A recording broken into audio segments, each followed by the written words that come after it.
हालात के बाद कांग्रेस सांसद मनीष तिवारी को लेकर भी अटकलें आ रही हैं। जी हां, सूत्रों के मुताबिक वो भी भारतीय जनता पार्टी के संपर्क में हैं। फिलहाल आनंदपुर साहिब से सांसद है मनीष तिवारी, लेकिन वो बीजेपी के चुनाव चिन्ह पर लुधियाना लोकसभा से चुनाव लड़ना चाहते हैं। ये इस वक्त की पॉलिटिकल ब्रेकिंग न्यूज, बहुत बड़ी खबर। कांग्रेस में लगातार सेंधमारी। बीजेपी सूत्रों की माने तो लुधियाना सीट में पार्टी के पास सक्षम उम्मीदवार है। सीट को लेकर मनीष तिवारी के भारतीय जनता पार्टी में शामिल होने को लेकर पेच फंसा हुआ है। तो ये बहुत बड़ी खबर। बीजेपी के संपर्क में अब मनीष तिवारी का नाम भी सामने आ रहा है। कमलनाथ और उनके सांसद बेटे नकुलनाथ की चर्चा तो चल ही रही है, लेकिन इसी बीच कांग्रेस के एक और बड़े नेता, स्पोक पर्सन उनके रहे, मनीष तिवारी को लेकर खबर आ रही है कि वो भी भारतीय जनता पार्टी के संपर्क में है और लुधियाना से बीजेपी के चुनाव चिन्ह पर चुनाव लड़ना चाहते हैं। हिमांशु मिश्रा का रुख करेंगे। हिमांशु, ये क्या हो रहा है कांग्रेस के साथ? कांग्रेस के तमाम जो नेता हैं वो एक एक करके बीजेपी के संपर्क में बताए जा रहे हैं। एक तरफ इंडिया गठबंधन को जोड़ने निकले हुए राहुल गांधी, लेकिन उन्हीं के पार्टी के लीडर्स बीजेपी में जाने को आतुर हैं। कितनी सच्चाई, क्या खबर है, सूत्र क्या बता रहे हैं?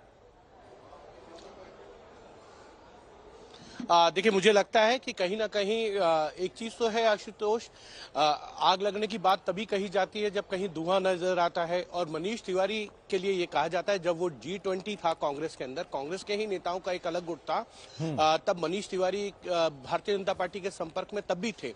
और एक चीज ये है कि मनीष तिवारी को जिस तरीके से पार्टी में साइडलाइन किया हुआ है, उनको उस तरीके से तवज्जो नहीं मिलती है जो वो चाहते थे।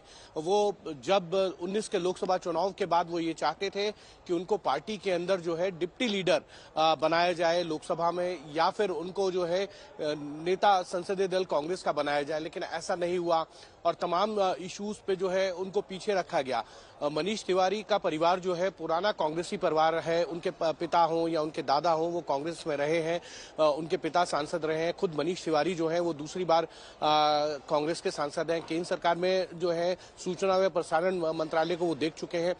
तो इस तरीके से मनीष तिवारी भी अगर आते हैं तो कहीं ना कहीं भारतीय जनता पार्टी के लिए तो एक तरीके से ये एक कह सकते हैं कि बड़ी जीत होगी पंजाब के अंदर, क्योंकि सुनील जाखड़ प्रदेश कांग्रेस के पूर्व अध्यक्ष भी हैं, सांसद भी रहे हैं। सुनील जाखड़ के फादर भी बहुत बड़े नेता थे, बलराम जाखड़, और वो भी भारतीय जनता पार्टी में शामिल हुए। और अब मनीष तिवारी अगर आते हैं ऐसे में, तो कहीं ना कहीं कांग्रेस के लिए बहुत बड़ा सेटबैक होगा।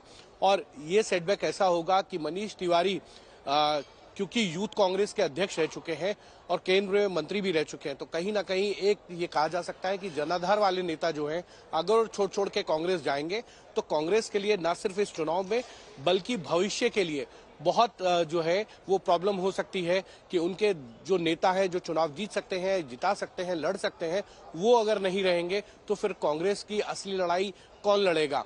लेकिन फिलहाल यह है कि भारतीय जनता पार्टी इस मौके को बिल्कुल नहीं छोड़ना चाहती है, क्योंकि पंजाब भारतीय जनता पार्टी के लिए उस तरीके का फर्टाइल नहीं रहा है जैसा है होना चाहिए था। 1995 से जो है वो उनका अकाली दल के साथ गठबंधन रहा है और भारतीय जनता पार्टी को हमेशा छोटे भाई की ही भूमिका में रही। विधानसभा में 22 विधानसभा सीटों पर चुनाव लड़ती रही और लोकसभा में उन्हें 3 ही सीटें मिलती थी।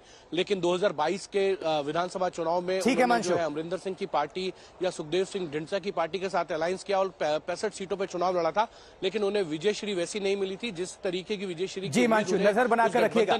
वापस आपका दोबारा रुख करेंगे। बहुत बहुत शुक्रिया फिलहाल के लिए, इस पूरी जानकारी के लिए।